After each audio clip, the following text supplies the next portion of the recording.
Good evening. Uh, welcome all of you to have joined this session, another episode for Thinkers50.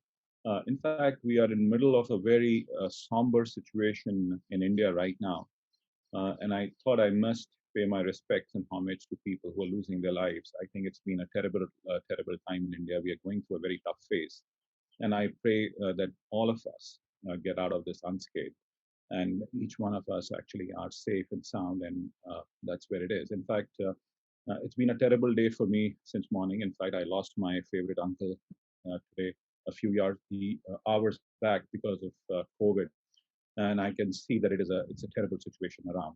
And I empathize with everybody who's going through this and going through this turmoil. But hopefully, but then the world has to go around. We have to continue with our conversations. We have to really see how we can make the world a better place, and we have to continue to make our contributions. Uh, Without further ado, I would like to move ahead with the conversation with a very special friend and guest today, Michael Enright. In fact, I've known Michael for at least a decade and a half, and I think it was Michael Enright who was instrumental in really pushing me into TCI, if Michael remembers. And in fact, it was Michael who, for the first time, asked me, why shouldn't you be on the board of TCI? So I did serve on the board of TCI. So that is the Competitiveness Institute. That's the body which is actually a congregation, agglomeration, or a membership body for competitiveness professionals and cluster professionals. So have a very interesting history together. I've learned so much from him over the years. I think, if I'm not wrong, if I hazard to say, he is like one of the favorite people of MEP, that is Michael Porter. He talks highly about him. And I think he's contributed his work as well quite to a great extent.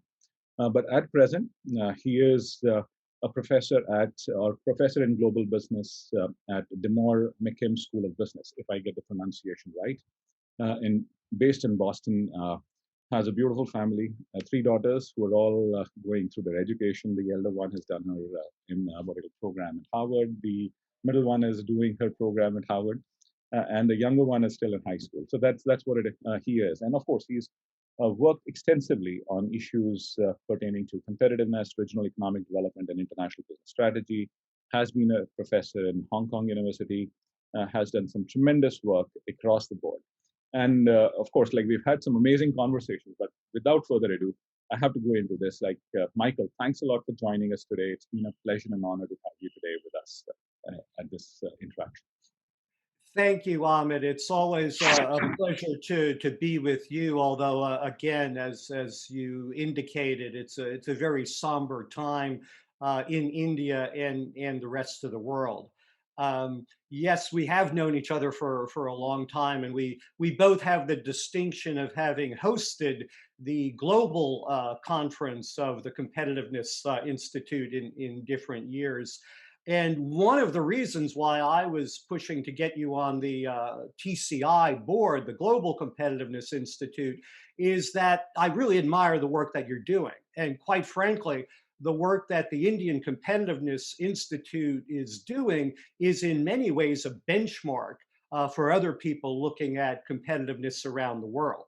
So again, I always find it very interesting and exciting to be with you. Thank you, Michael. Thanks a lot for the kind words.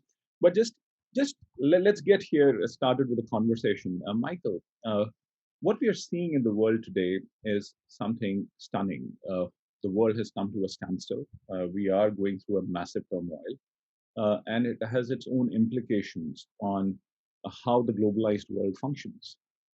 And what do you think is really happening? How do you think this is really going to pan out over the next few years? What are the effects that we can actually have of this on businesses, on economies over a period of time?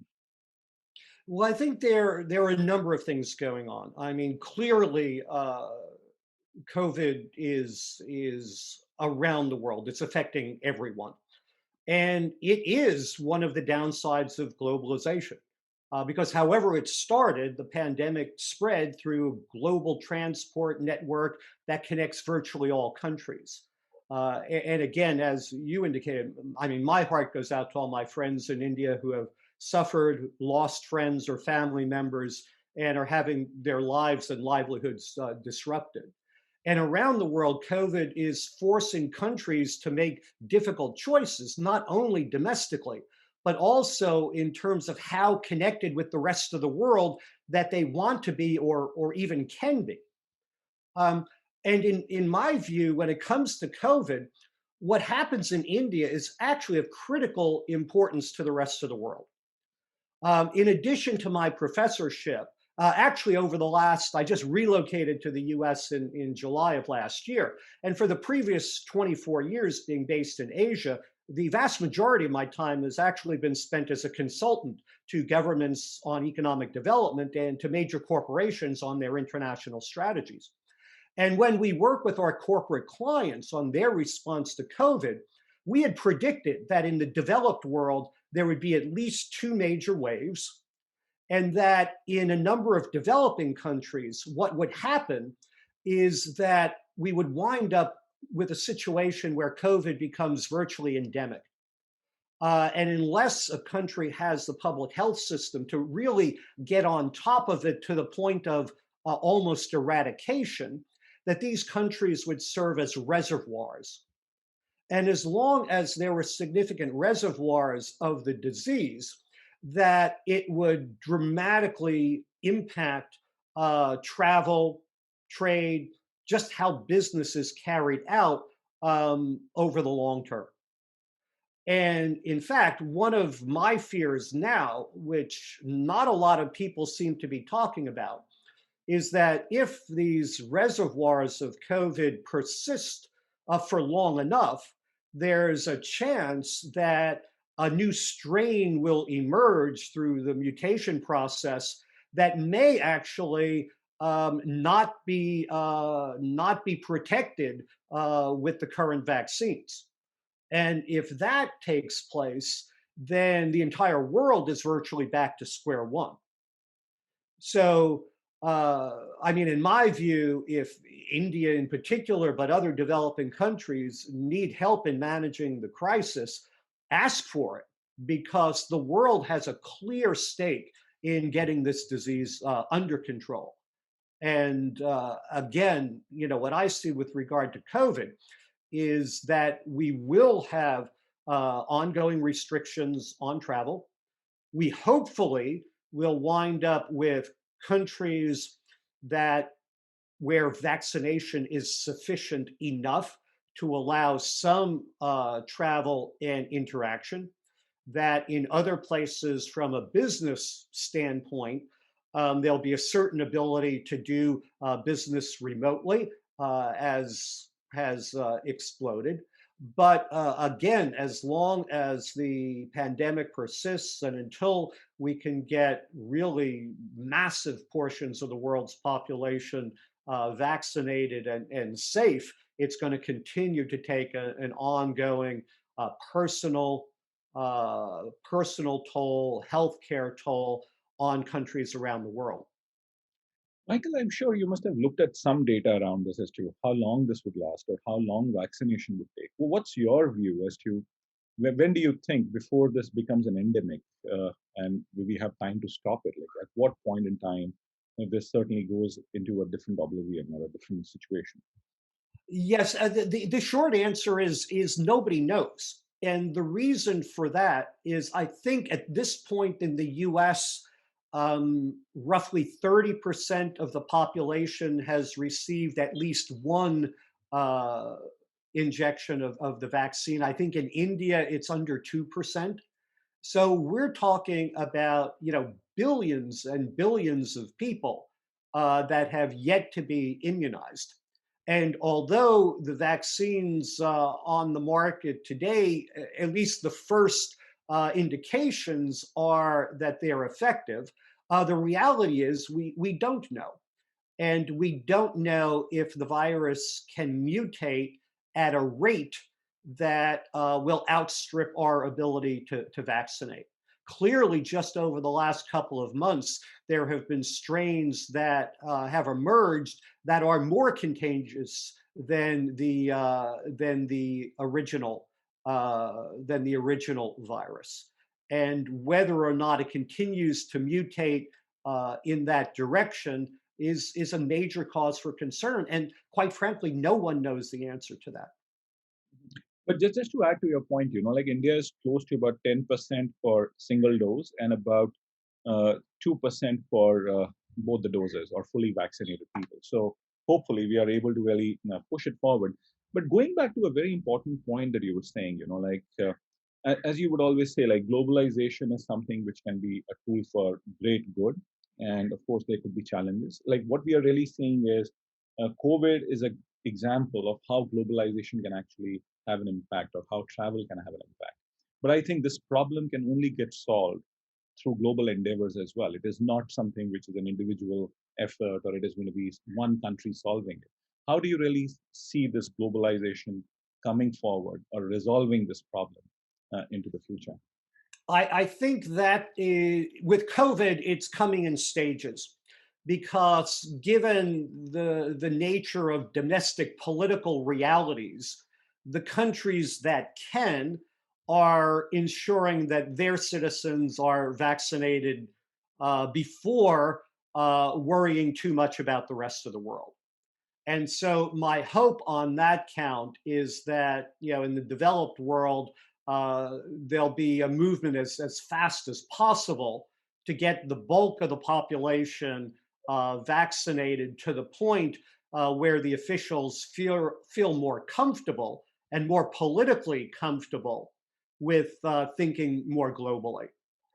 That's, again, this particular disease. But what the whole episode has shown is the necessity for sharing of resources and, most importantly, sharing of information.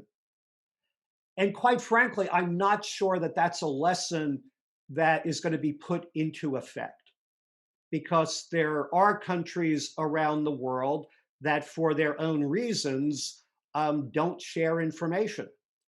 And in this case, that's where the virus spread from. And there's no particular signs that information from some countries will be shared quicker if there's another outbreak of another disease at some point in the future. So I think it is incumbent on all of us to put together the global efforts that we can, but realize that the global information system is only as good as the information that national governments allow into it, which means we have to have contingencies, or we at least need to think about contingencies in case the information comes too late for us to take effective preventative action. But what you're saying, Michael, here is that we need to be more respectful in terms of how information is shared and how quickly that information is shared. What do you think could be the reason that the countries might not be doing it? Because I think it just makes perfect sense that information asymmetry is removed into this situation, because that will help in solving the problem much quicker and getting the world back to normal. Again, that seems very logical, but quite frankly, in dealing with many countries, and I've worked in about 40 different countries around the world, logic is not always what rules the day. And unfortunately, while again, we can try to improve our international information systems, this almost invariably is done through multilateral organizations.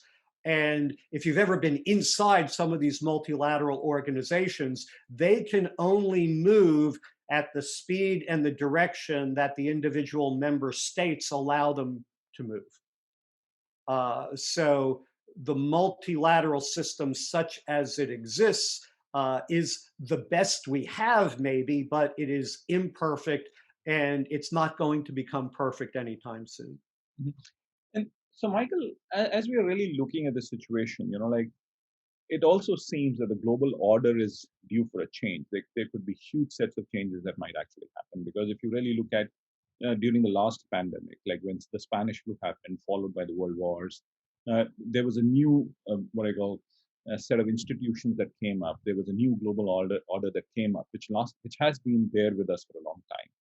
How do you think that this could really propel a new order that might actually happen in terms of like how the global institutions operate, how countries coordinate. Well, what is your anticipation for that? Well, I think there are a few things that are changing the global order. I think that one of the things that the pandemic is doing is it is causing countries, individuals, organizations to rethink how they engage internationally and to rethink their contingency plans, to rethink their networks, to rethink how they operate. And again, from a corporate standpoint, it means thinking about resiliency. It's thinking about not producing all in one country. It's distributed supply chains. It's multiple sourcing. It's something that tends to be expensive, but companies, at least in the short to medium term, will do so. Whether they will forget after a 5 to 7 year period is an open question. But another thing that COVID is doing, particularly because of the differential impact on different countries, is that it may be accelerating what was already starting to happen as a shift in a world order where basically, I won't say decline or a relative stagnation in the traditional Western powers and an ongoing rise within Asia, even with the problems that Asia has had through the pandemic. But that's also, I mean, I think the COVID crisis may accelerate that.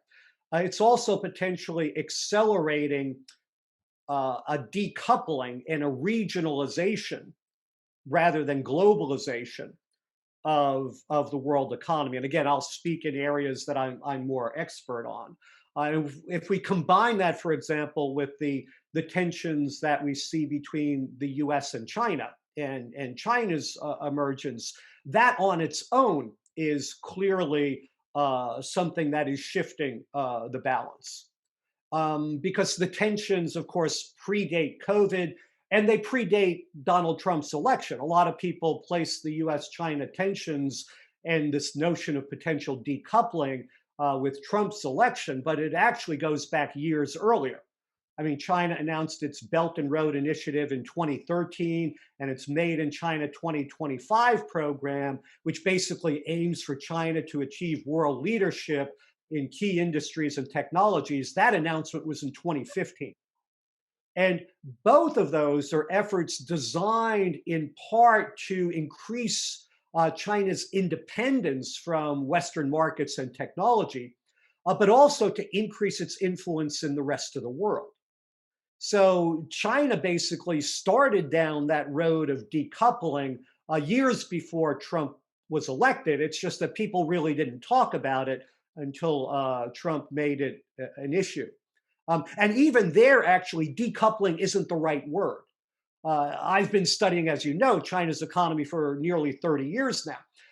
And China's economy has never been fully coupled with the rest of the world.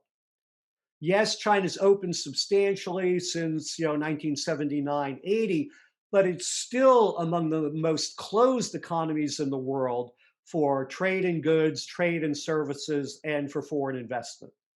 So what China's done is what I call selective globalization, opening up just enough for it to get access to international markets for its own goods and to attract the types of investment that it wants to help develop the country, but at the same time staying closed in other areas. So this notion that we were hearing about a couple of years ago that China's the champion of globalization and working through international forums, that's just not supported by the facts. China picks and chooses carefully where it wants to open and where it chooses to stay closed, right? So, just for the audience, like, what do you think are the areas where you think China is really focusing on opening up, and some of the sectors that they would be really looking at going into the next decade or so? Okay. One area that China is opening more in is financial services. And this is for three reasons. Number one is it wants the finance and it wants the financial expertise that goes with it because financial resources in China are still poorly allocated. And in fact, if you look at a number of the Chinese unicorns, Alibaba, Tencent, DJI, in their early days, they actually relied on venture capital funding coming from the United States because China didn't have a really developed venture capital system. So the financial sector is one where China believes it can control and limit the influence of foreign companies while gaining access to the capital and the expertise that it needs to improve its own financial sector and to fund its own tech-based companies going forward. So that's one area. Another area is environmental technologies. China is serious about improving the environment. China is serious about being more efficient when it comes to fuel, types of energy.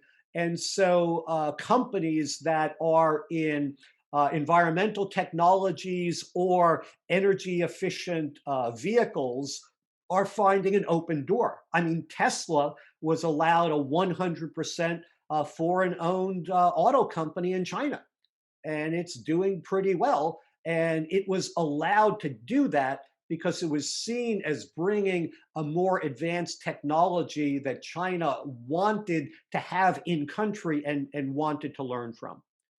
Um, and so if one looks at the latest 5-year program, and if one looks at the Made in China 2025 program, what we see is that there are several industries in which China has targets to limit the foreign share first of the China market and then actually of global markets over a finite time frame.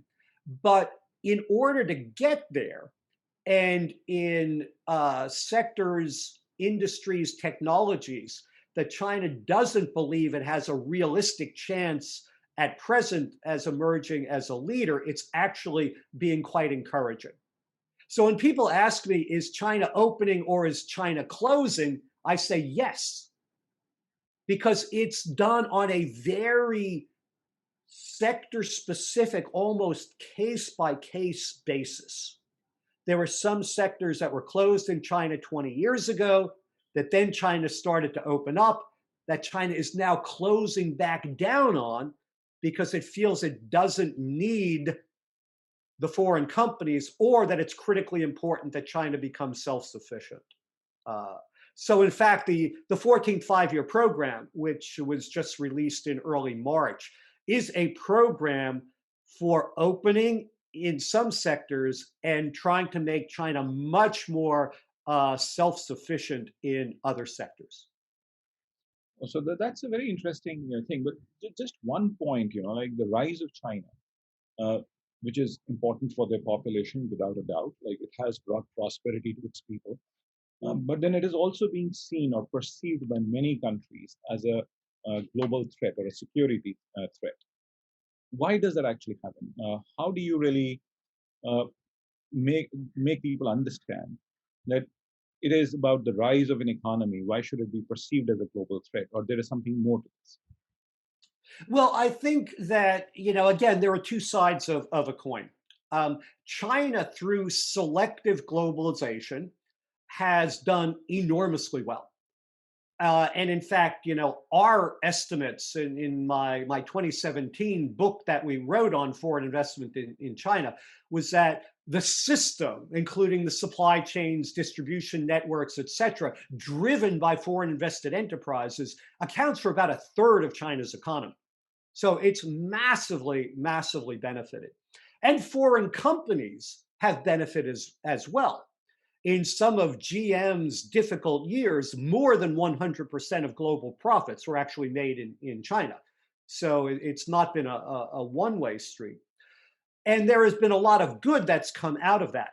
But at the same time, when other countries see what they view as aggressive moves in the South China Sea, when the current round of diplomacy, where when countries have objected to some of what has been going on within China, they've been hit with economic sanctions, with quite aggressive rhetoric from normally reserved diplomats.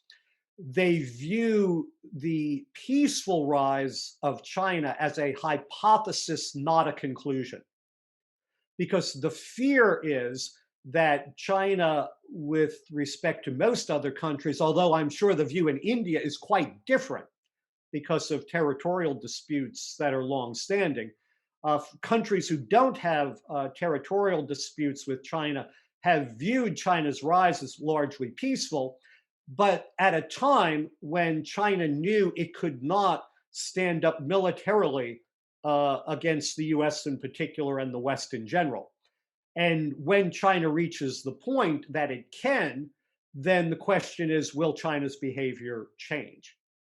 And some of the aggressive diplomacy that we've seen, some of the unilateral moves in disputed international waters uh, give rise to fear. And that fear is part the fear of the unknown, but in part it's generated by China's behavior. So again, the peaceful rise of China is, in my view, still a hypothesis, not a conclusion.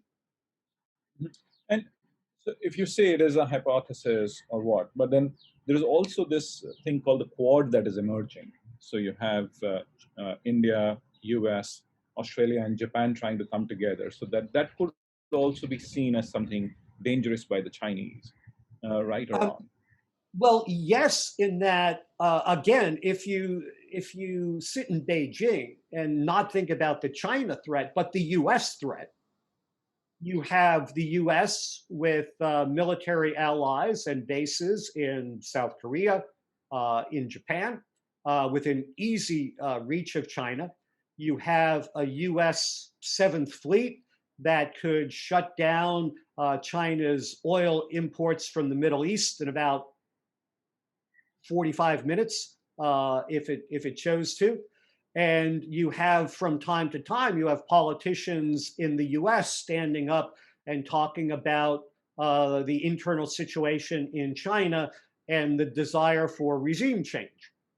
So it's very easy for me, as again someone who's worked in China for many years, to be in Beijing and view the U.S. threat as a much more clear and present threat than the China threat might be to the US. So, again, in my view, part of the hypothesis, which is why I say hypothesis rather than conclusion, is that in many ways, China is searching for security and freedom of action. And these are logical things for a country to seek. In particular, a country like China, which from the 1840s to the 1940s was subject to various degrees of foreign domination. So I think there is uncertainty, there is lack of knowledge, and almost an orthogonal, communication or miscommunication between China and the West. Because quite frankly, while the West doesn't understand China all that well, China does not understand the West all that well either. And one thing, as you say, will an alliance of US, Japan, Korea, Australia counter that?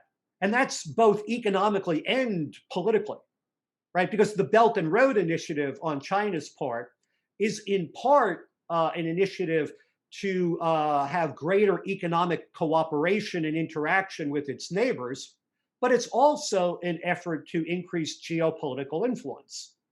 And again, there's nothing particularly sinister about that. It's a logical thing for China to do. But it also shows that Japan, Korea, the US, Australia are not land powers. either economically or militarily or geopolitically in Asia. But India is. And in many ways, in both economic and geopolitical senses, what India decides to do may shape really the way the world goes. And I'm being serious about that. Because if India were to engage in a positive and mutually beneficial relationship with the Western powers, that does create a counterbalance to China. If India, for whatever reason, were to fall into a China camp, then that dramatically shifts the landscape. And if India basically tries to stay outside of or above the fray, which it may well be able to do, then that creates a different world order as well. So again, it's a striking situation because given the not only how COVID is affecting the West, but also how the domestic political situations, not only in the US, but in many European countries, are driving them to look internally rather than externally. And in some senses, perhaps disengaging more from global leadership, that this creates a vacuum. China views itself as an optimistic, rising, confident power, and it's seeking to fill that vacuum. And how that plays out depends not on just what the US does, but also critically on what Europe does, also critically on what India does. So, Michael, just trying to step back into economics here. Like when you talk about globalization, of course, like the rise of countries or economies, like our economies who have done well, it has clearly been driven by productivity improvements across the board, like whatever happened. Uh, but there are countries who have missed that boat, who have not really been able to understand that whole perspective of productivity, not get there. What drives that? Like, how did, say, China do it, or how Europe has been productive in certain things, or even United States, or maybe India in a certain set of things? What propels this movement? Well, it's a few things, and clearly, globalization has created huge benefits for countries like China, Singapore, Japan, Korea, Malaysia. The former Eastern Bloc countries are now doing a number of them quite well. And I mean, if we go macro, even with the recent challenges to globalization and disruptions in trade and investment, if you look back over the last, 4 or 5 decades, international trade and international investment have grown significantly faster than the world economy over the last several decades. And in many developing countries, the foreign investment, foreign technology, access to global markets, and the fragmentation of global production chains have filled the gaps. So China was able to emerge as an export power without having to know what international tastes were, because it was the foreign multinationals that built up the export powerhouse. What China had to provide was initially, cheap labor, a good set of rules and regulations, and access to 3 major ports and the infrastructure that only in the early days was 200 kilometers in. As late as 2000, I think it was 2005, 75% of China's exports were coming from 3% of China's landmass. So, what it was able to do was recognize that if it just got the equation right to attract internationally mobile investment, and only to do that within a small portion of the country, that it would be able to tap into global markets. Now, it hugely benefited in the fact that most of the advanced countries had already offshored those activities, and that a very dense supply network had developed in the rest of East Asia, Japan, Korea, Singapore, Taiwan, Hong Kong, etc. But it realized that it was able to do so. So again, in order to tap into one of the most dynamic aspects of the global economy over the last several decades, countries that have done so basically chose to get involved in international trade, international investment, and were able to manage that process in a way that allowed them not to, lose control. Because I mean, the fear always in developing countries is that the foreign companies would become too dominant locally. But those countries seem to have managed that system, right?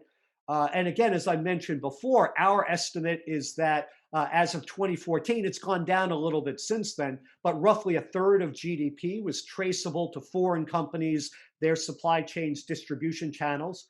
And when we looked at US companies, for every dollar of profit a US company was making in China, the system that it was driving was adding $13 to China's GDP.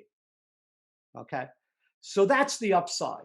But there are downsides, and India has experienced downsides.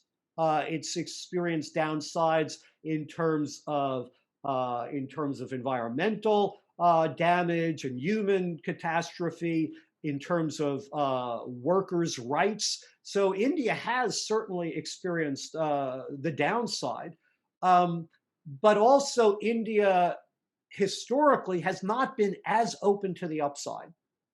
When I look at China's economy and India's economy, and forgive me because I know China much better than India, we remember in 1980 the two economies were the same size, and now it's like what, 4 or 5 to 1. And if I had to attribute the main reasons, again, as an outsider, so forgive me, um, I say one big part of it is urbanization, that China urbanized much, much quicker. And what urbanization has done in China is it has brought over 600 million people into reach of the global economy as both producers and consumers. Because at least in China, when you move people off of the farm, in essence, it was zero value added uh, agriculture, in that China for decades slowed down the pace of mechanization of farms so that it didn't displace too many people from the farms. So urbanization and what that means in terms of accessibility of people, both as producers and consumers, to the manufacturing and service economy. That's one piece of the puzzle. A second piece of the puzzle is education, where, of course, at the high end, India's education is quite extraordinary in many dimensions. But if we look at things like basic literacy, numeracy, and high school level graduations, China is way ahead of India still.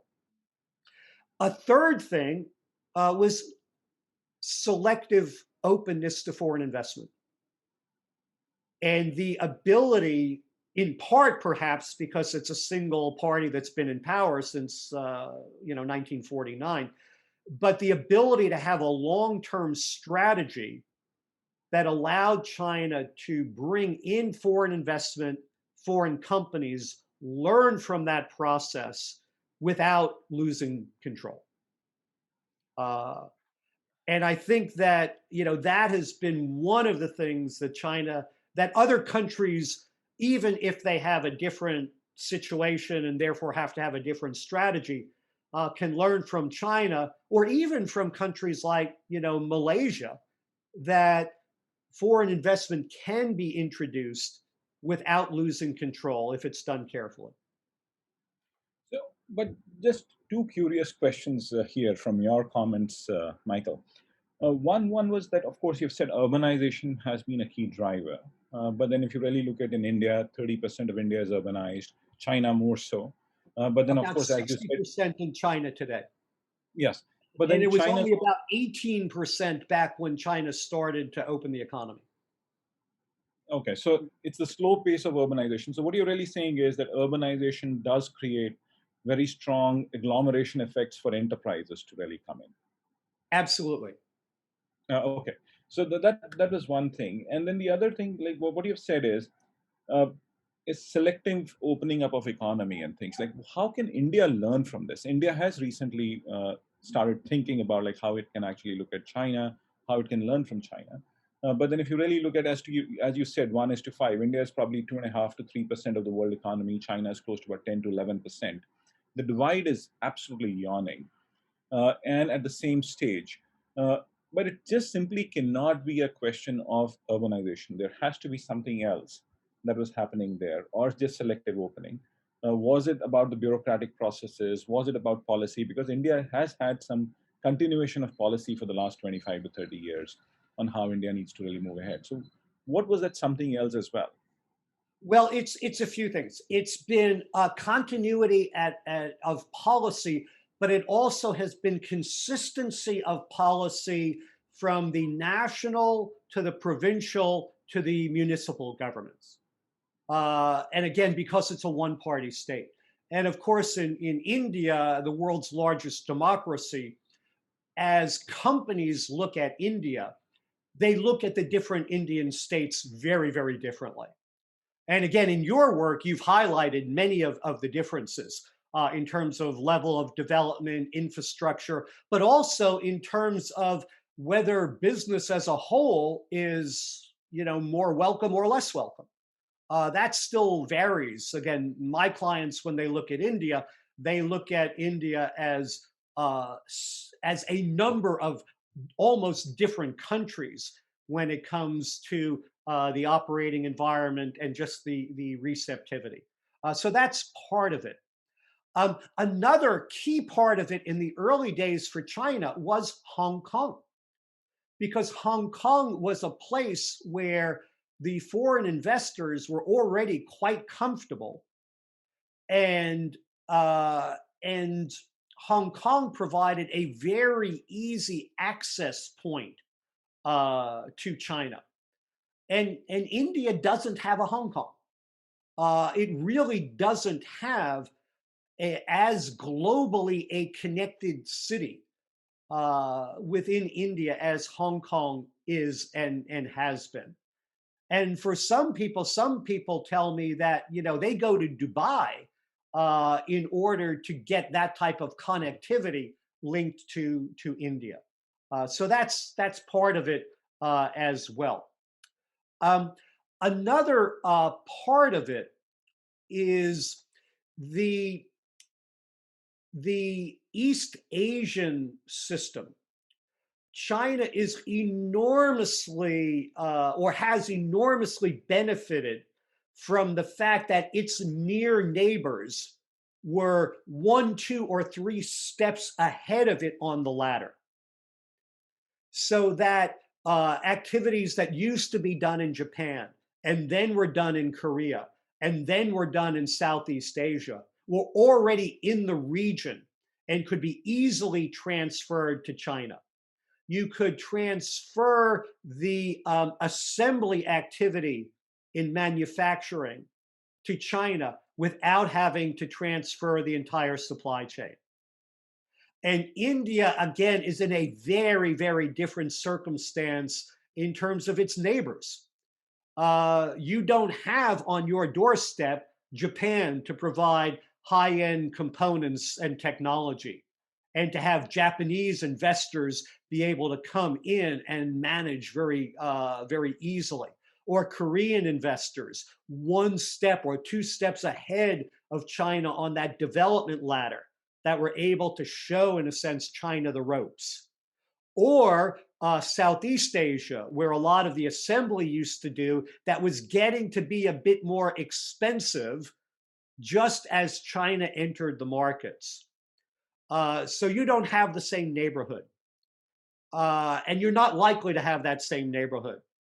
So if India were to try to duplicate what China did in terms of attracting and developing foreign investment, you would almost have to develop the entire East Asian system within India, right? And that's a hard thing to do. So, So China benefited in all sorts of ways. But does this mean that India can't do it? Maybe. Because the other thing, of course, is that if India tries now, when China emerged 1980s, 1990s, it wasn't competing against China, right? It's like, why do so many of the efforts to duplicate Silicon Valley fail? And why can't you just duplicate the model that Silicon Valley followed? It's in part because Silicon Valley wasn't competing against Silicon Valley. And it's tough to compete against Silicon Valley, right? It's tough to compete against China. But in the current situation, there are almost unprecedented opportunities for India. Number one, China is now much more expensive than it used to be. And even Chinese officials talk about decentralizing many forms of production. And a lot of the Belt and Road industrial park investments are actually being made by Chinese entities pushing certain aspects of production abroad. So that's new. A second thing that is new, but of course impossible right now, is that well, hopefully, as the world settles down in a post-COVID environment, companies do understand that they need to be thinking about multiple locations, multiple supply chains. And so the notion of putting all the eggs in the one basket, that's a very, very risky thing. Now, of course, right now, that's impossible for India to capitalize on.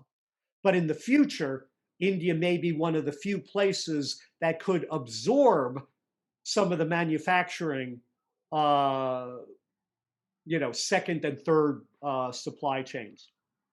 Another thing, which again is unique in the current situation, is this U.S.-China tensions.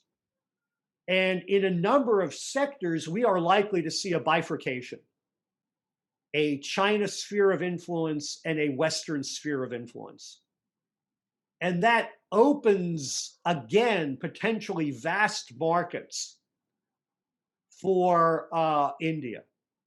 In consumer electronics was is the largest category of US imports from China. It is one of the categories that the Trump administration did not put tariffs on. Why? Because there were not alternative sources of supply. mhm. If there were alternative sources of supply, that would have been the first sector where tariffs would have been applied. So as the world starts moving more perhaps to a bifurcated situation or a multi situation, because in my view, there'll be some sectors that are not viewed as particularly strategic where it'll be a world market. There'll be others that are viewed as either important from an industrial policy standpoint or a security standpoint or a government relations standpoint at home as well as abroad, where we may see bifurcation. And then there'll be others where it may fragment further. So, And that Mike, opens up an opportunity for India to fill a gap that may not have existed previously. very fascinating, Michael. But then, like, I have to ask you a question. When you talk about China, and of course there are huge policy imperatives. They had a great neighborhood, very successful neighborhood. They were able to move certain parts of the supply chain because they were very close to very successful countries. But having said that, I think there must be a very significant role of enterprises in this. Like, how do you think, like, when you talk about a globalized world, It's about enterprises and how enterprises scale up. Probably, would we be right in saying that India has possibly not seen that level of scale that we have been able to see in China?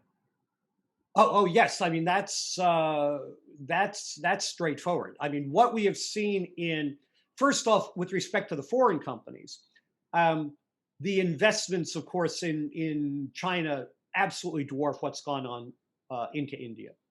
So, the number of companies that have done multi-billion-dollar investments and have really developed their own systems in China, and then all the spillovers that go with that, developing suppliers, developing distribution channels, trading, generations of managers.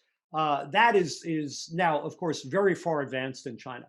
We also see, though, the development of Chinese enterprises. There was, and some of it planned. The big state enterprises do get massive state support, but Alibaba, Tencent, DJI, those were never part of any 5-year plan. And what happened was that China basically created a body of commercial rules and regulations, first for the foreign enterprises, and then applied those to domestic private enterprises as well. And as China opened, just the pace of change and the opportunity right in people's faces, and the ability of people within the Chinese system to capitalize on those, to be able to get some bank finance, to be able to get access to markets, to be able to utilize a dramatically improved infrastructure. I mean, when I fly from a Chinese airport to a US airport, I have to stop and think which is the developing country, right? And if you look at the main developed areas of China, the infrastructure is really good, not by developing country standards, but by world standards. And Chinese companies and Chinese entrepreneurs have been able to take advantage of this. And although we have one party rule, and although if you're Jack Ma and you become too important, there's a crackdown, there's been enormous freedom of action for Chinese entrepreneurs. And right now, I mean, Shenzhen may be the most entrepreneurial city in the world. Uh, so we see that, and it's been a market orientation, it's been a hunger, it's a view of opportunity, it's a view that business success is a good thing, something to be valued, respected, a very dynamic approach to the economy, which has now set off its own and has its own innovative as well as entrepreneurial dynamic. And so, Michael, like you're making some very important points, but then I have to go back to one of the things that you said, that India possibly does not have its own Hong Kong. And then you've also said that urbanization, then you've said Shenzhen and how those places built up. Which city possibly could be a tough question or whatever, but then which city in India could actually be developed into that direction so that we are able to create that entrepreneurial spirit to really play in the globalized world? Because I think what you're saying is we are behind the curve in many, many ways at this point in time. Yes, well, again, and as an outsider, and of course, India's cities much better than I. But when I think about interacting from outside of India into India, so internationally in that direction, basically, I'm thinking Mumbai, I'm thinking Delhi, and for some sectors, I'm thinking Bangalore. And I tend to be a fairly knowledgeable person about business and the economy, and I don't see others as, places where I'm going to be thinking of interacting with. So it's either those cities or, I mean, Hong Kong in part worked for China because it was offshore and it had different rules and regulations and operations.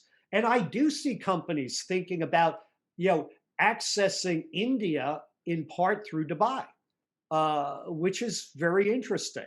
And if it's suboptimal for the companies, it's also suboptimal to India, for India.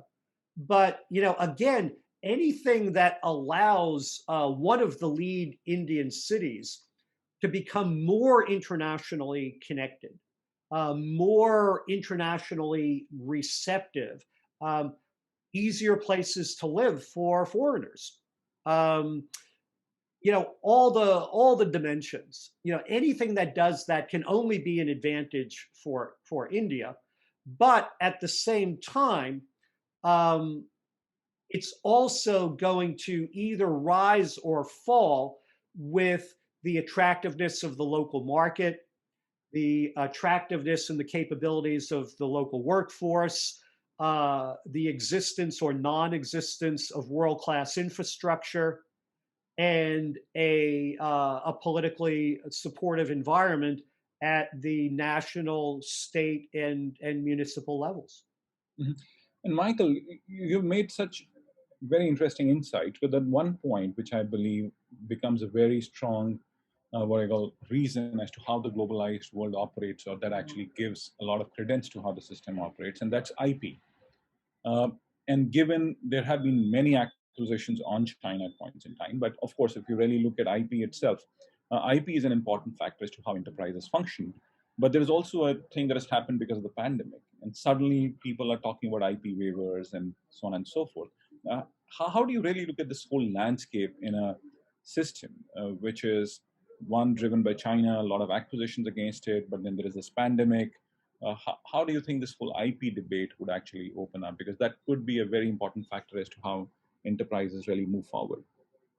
Well, IP is a very interesting phenomenon, and it's actually something that I studied as long ago as my doctoral student days. Because I mean, my first job out of college was in a research lab. My undergraduate degree was chemistry and physics. As an undergrad, I was working in one of, or next door to one of the labs where modern genetic engineering was invented.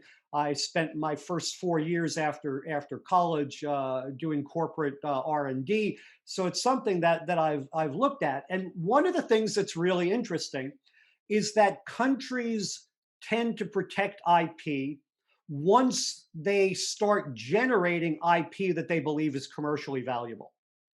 And my best example of this is Switzerland, which we tend to think of as, an IP paragon today.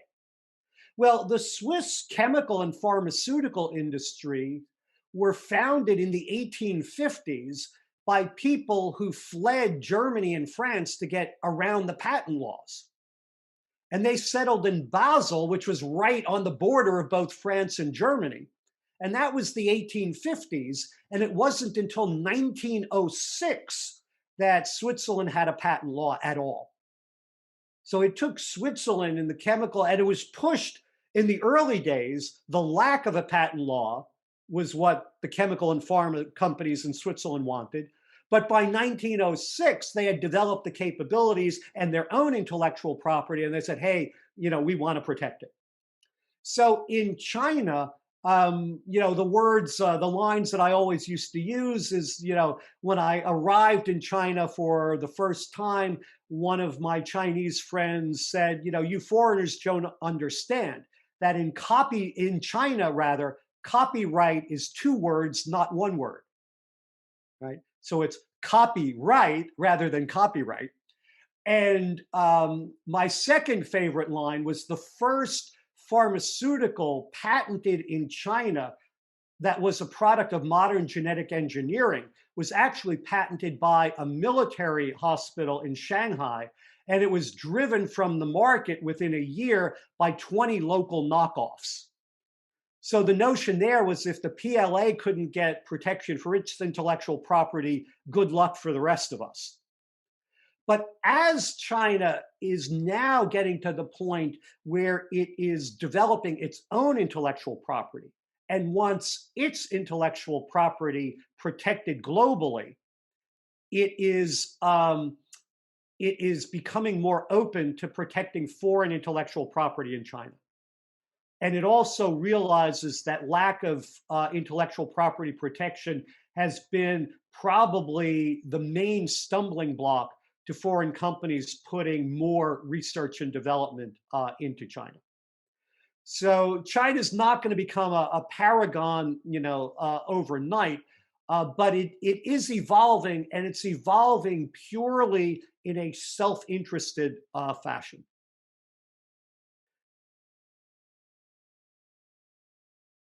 Great, Michael. Just to, like, as all things have to come to an end, and we're just nearing the end of the conversation, but I do have one more question to ask you. Incidentally, too, the first one is that if you really talk about bureaucracy in a globalized situation, and we did talk about it briefly before the conversation, do you think bureaucratic processes probably possibly have an implication on growth of economies and how the globalized world as well functions? Oh, absolutely, and it does that at every level. Um, I'm now back in the Boston area. Uh, in the Boston area, it took 15 years to rebuild one small bridge and to place 2 kilometers of highway below ground. 15 years. In China, 15 years ago, I designed for the city of Shanghai the basic land planning for an 86 square kilometer area to the west of the Hangzhou airport, the domestic airport in Western Shanghai. At that time, there were maybe 100,000 or fewer people living in that area. There are now about 1.6 million people or so living in that area. And the economic and what's gone on in 15 years has been night and day. Okay. So that's just an example of, bureaucracy, just execution. When we go to the global level, when I say let's not rely too much on the multinationals, I'll recount an example from my own experience. And it's actually an experience that a few other members of the Competitiveness Institute experienced. Because I remember being asked to give the keynote address, a 45-minute keynote address on regional clustering for an UNCTAD conference, UN Conference on Trade and Development. And Supachai was head of UNCTAD at that time. He gave his opening remarks at 9 o'clock, was ready to turn it over to me at 9:05. One of the delegates raised his hand. And all the delegates are above the people who work for the multilateral. The delegate raised his hand in order to congratulate UNCTAD on the importance of the seminar. Then another delegate raised his hand. Then another, another, another. This went on through coffee break. Coffee break, another, another, another, another. Lunch, another, another, another. 4 p.m., I was asked to give a 5-minute version of my 45-minute keynote address, which I did. Then one of the panels, one of the 8 panels of experts drawn from all around the world who had been brought in for this conference, one of the panels was able to get on. Then at 5 p.m., all the interpreters pulled down their shades and left the interpreters' booths, and then they couldn't continue.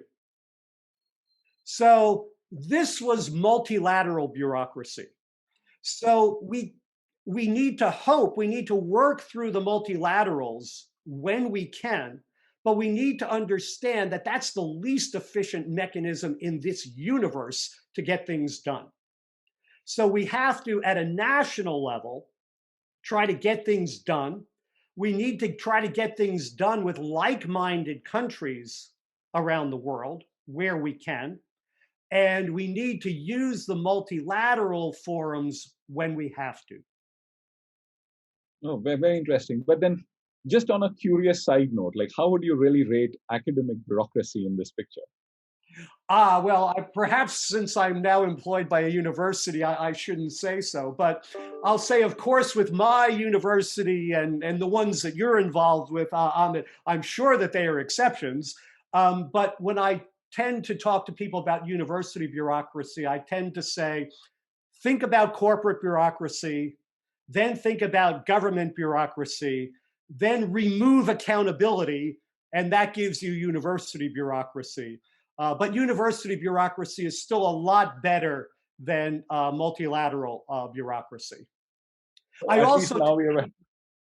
I also tell people that when you look to the universities for innovation, remember that until the COVID crisis, the primary means of education in most major universities hadn't really changed since about 1290 AD. So when we want innovation from the universities, we also have to be a little bit circumspect about that. Very fascinating, Michael. So at least we have structure of the bureaucracy or how the hierarchy works. But last but not the least, if I ask you to recommend two or three great books that people should read on aspects of globalization and stuff like which you find are fascinating. Let me indicate a few, and some old ones and some newer ones. Um, One is a book that was written by Ray Vernon, a former Harvard professor, I think back in 1971, which is called Sovereignty at Bay. And it was actually an assessment of the pluses and minuses of US multinational activities around the world. And one reason why I suggest that book is that if we look, for example, at what multinationals like Google and Facebook and Twitter can do, I mean, they can change the course of elections. They have changed the course of elections. And when we think about individual companies with that type of power, we should be circumspect. That's one. Another one is The World is Flat by Tom Friedman. But Friedman only gets it half right. Friedman talks about basically factor price equalization, forcing the wages of relatively unskilled and semi-skilled workers in the developed world to similar levels of people in the developing world. You know, that's his flat world. What Friedman doesn't write about is what I call the upside down T, because the world that's flat is the world for people, companies, organizations, nations, and regions that cannot develop the innovation, creativity, and in some cases, intellectual property that captures the fascination and the dollars of consumers. For the people the organizations, the companies, the cities, the regions, and the countries that can do it, the world is a place of infinite opportunity because you are not restricted to your home resource base anymore. Production can be outsourced globally. IT can be outsourced globally. Backroom processing can be outsourced globally. Finance can be gotten globally. So The Flat World is a great book to read, but you have to read into it what Friedman doesn't do, which is the flip side. That the globalization of the availability of resources and markets creates infinite opportunities for those who can capture the high end, can be the upside on the inverted T. I think that The Competitive Advantage of Nations is still a very interesting book on globalization, even though at that time that was published in 1990 and Japan and Germany were the heroes and the US and the UK were the sort of villains in terms of competitiveness. And almost before publication date, Germany and Japan went into virtually a decade of stagnation and the US and the UK took off. So, although the book is incredibly valuable, and of course, I spent a lot of hours working on that project, in terms of its predictive power, it didn't actually outlive its publication date, which was quite interesting. I will recommend my 2017 book, Developing China, The Remarkable Impact of Foreign Direct Investment, to just show what foreign investment can do. However, the great current book on globalization hasn't been written yet. And you and I ought to talk about how to get that done. Look forward, Michael. And thanks a lot for joining us for this conversation today. It was such a great learning experience. And I hope we are able to meet sometime soon over a cup of coffee or a meal, and we are able to travel back again. Thanks a lot. Be safe, be well. God bless. Thank you. Thank you, Ahmed. Thank you. Thank you.